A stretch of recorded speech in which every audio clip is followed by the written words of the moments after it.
आपकी जुबान पर दो कानूनों का जिक्र तो आ रहा है सर, भले ही हिंदुओं की परवाह आप कर रहे हो, लेकिन दो कानूनों का जिक्र आप यहाँ पर कर रहे हैं। तो आप ये नहीं कहते, चलिए आप हितों की बात कर रहे हैं, तो ये दो कानून खत्म कर दीजिए, पूरे देश में एक कानून लग जाए सबके लिए, जो जाति और धर्म की बंदिशों से आजाद हो सर। देश में ऐसा क्या, ऐसा कोई कानून नहीं आना चाहिए जो जाति और धर्म की बंदिशों से आजाद हो? सुनिए, आप कोशिश करिए, आप ये कह दीजिए कि रिपब्लिक चैनल पर हम ये डिमांड कर रहे हैं कि हिंदू मैरिज एक्ट खत्म, रिपब्लिक चैनल पर हिंदू सक्सेशन एक्ट खत्म।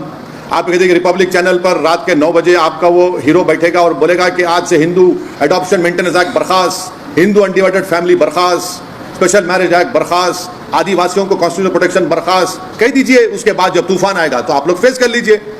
अरे मुझसे क्यों कह रहे हैं, आप करिए ना भाई, आप लोग बैठकर ज्ञान देते हैं, आपको हम क्या है, हम तो छोटे आदमी हैं।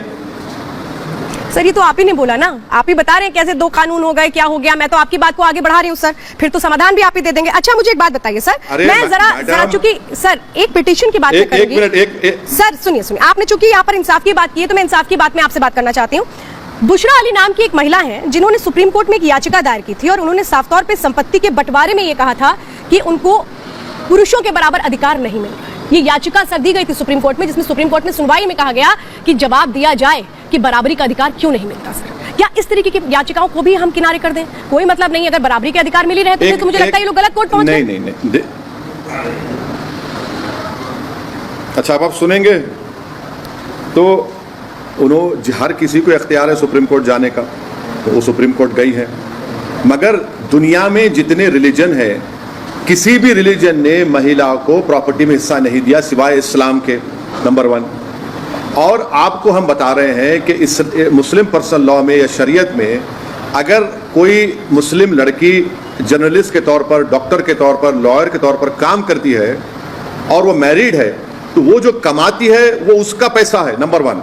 सेकेंडली, शौहर हस्बैंड के ऊपर जिम्मेदारी है कि अपने वाइफ की और बच्चों की और अपने माँ की, अपने बाप की देखभाल करे। चौथा यह है कि जब शादी होती है तो मुस्लिम लड़की को हस्बैंड मेहर देता है उसकी फाइनेंशियल सर्कमस्टेंसेस को देखकर। ये तमाम चीजें हैं, आपको इक्विटी को देखना है, एक नुआंस तरीके से इसको देखना है। और अगर एक प्रोग्राम कभी लगा लीजिए, इतना टाइम नहीं है क्योंकि आपका 10 मिनट का टाइम है, मैं आपको ऐसे 17 या 20 इंस्टेंसेस दिखाता हूं जहां पर एक मुस्लिम लड़की को बहैसियत बेटी, बहैसियत माँ, बहैसियत बहन, बहैसियत दादी, बहैसियत नानी कितना हिस्सा मिलता है, हम आपको बता देंगे। मगर वो उनको सुप्रीम कोर्ट जाने का पूरा इख्तियार है। सर ये जो हिस्सा मिलता है ये भी तो बताइए ना। बेटे से आधी बेटी को दिया जाता है, पति की मौत के बाद जो उनकी विधवा होती हैं उनको संपत्ति का 6वां हिस्सा मिलता है, ये तो होता है ना सर। एक मिनट सुनिए, क्या आप हिंदू मैरिज में ये अलाउ करेंगे कि मेहर का अमाउंट हिंदू दुल्हन को मिले हस्बैंड की तरफ से? आप अलाउ कर दीजिए ना, चलिए, ये तो हम यहाँ तो हमारे पास है। और फिर देखिए उसको अपनी बाप की जायदाद में भी हिस्सा मिलता है। नहीं है ना, नहीं है। इक्विटी को देखिए, इक्विटी को देखिए, एक नुआंस बात कर रहा हूं आपको, अब समझा करिए। अच्छा और एक बात, कन्यादान इनको बैन कर दीजिए, चलिए कन्यादान कानून नहीं है, रिवाज है सर। हमने रिवाज है, वो परंपराएं, रिवाज हिंदू धर्म में अलग नहीं है, बिल्कुल रिवाज और परंपरा को अलग रखना पदेगा सर अधिकारों से। आप ओवैसी साहब ये मानते हैं ना, अधिकार परंपरा से अलग है सर? बहुत आसान सवाल है, अधिकार परंपरा से अलग है। सुनिए, आप सुनने तैयार ही नहीं है ना, आपकी दुत्ती रख पे मात रख दिए।